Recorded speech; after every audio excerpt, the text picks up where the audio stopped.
Bharatiya Janata party ने राज्यसभा प्रत्याशियों की एक सूची जारी करी है, जिसमें यूपी से प्रदेश महामंत्री अमरपाल को भी राज्यसभा का प्रत्याशी बनाया गया। हमारे साथ खुद मौजूद हैं। अमरपाल जी, बहुत बहुत बधाई हो। धन्यवाद, बहुत बहुत आपको भी। कैसा लग रहा है आपको प्रत्याशी बनाया जाना? कभी आपने इस तरीके का कुछ ऐसा सोचा था?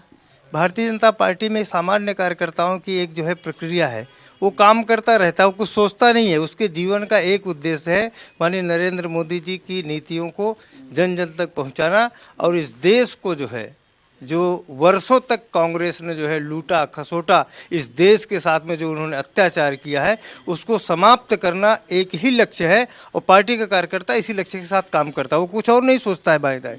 ये और सोचना पार्टी का काम है, पार्टी के शीर्ष नेताओं का काम है। अच्छा, पहले की अगर हम 2017 के पहले की सरकारों की बात करें, पिछड़ों के या अन्य लोगों का वोट बैंक सिर्फ इस्तेमाल करने का काम किया था। इस बार मैंने देखा 4 ओबीसी शामिल हैं। क्या मैसेज देने का प्रयास है भारतीय जनता पार्टी का? भारतीय जनता पार्टी में आप देखेंगे तो इन सब की पृष्ठभूमि एक कार्यकर्ता है। हमारा एक जिला अध्यक्ष रहे हैं, मैं प्रदेश का महामंत्री हूँ। हमारे एक कार्यकर्ता जिले के उपाध्यक्ष हैं जो महिला रही हैं जो है, और एक हमारी पूर्व विधायक हैं, मंत्री रही हैं।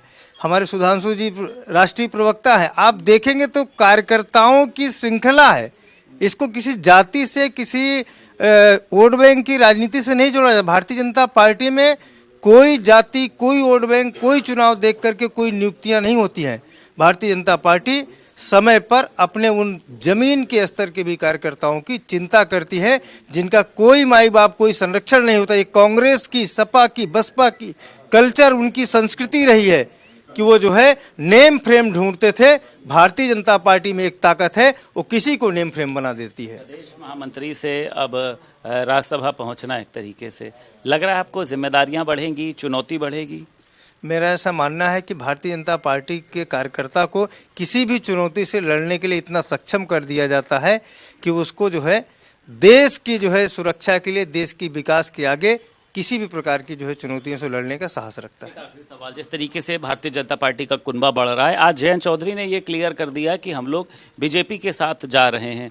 इसको लगता है आपको कि जो गठबंधन है उसको नुकसान पहुंचेगा, बीजेपी को मजबूती मिलेगी?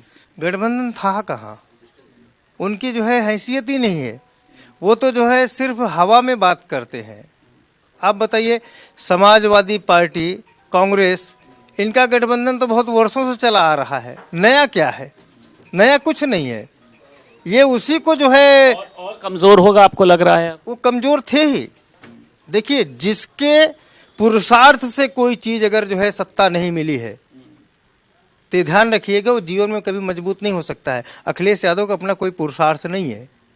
वो सत्ता का जो ख्वाब देखते हैं, उस ख्वाब को जो है वो सैफई में जाकर के एक दिन जो है चुपचाप शांति से जो है माला जपेंगे कि हमने जो है जीवन में कोई मेहनत किया होता तो आज हम भी जो है राजनीतिक क्षेत्र में कुछ होते। बहुत शुक्रिया बात करने के लिए। हमारे साथ अमरपाल मौर्य जी मौजूद थे। लखनऊ से वीडियो जर्नलिस्ट रोहित के साथ संदीप खेर, भारत समाचार।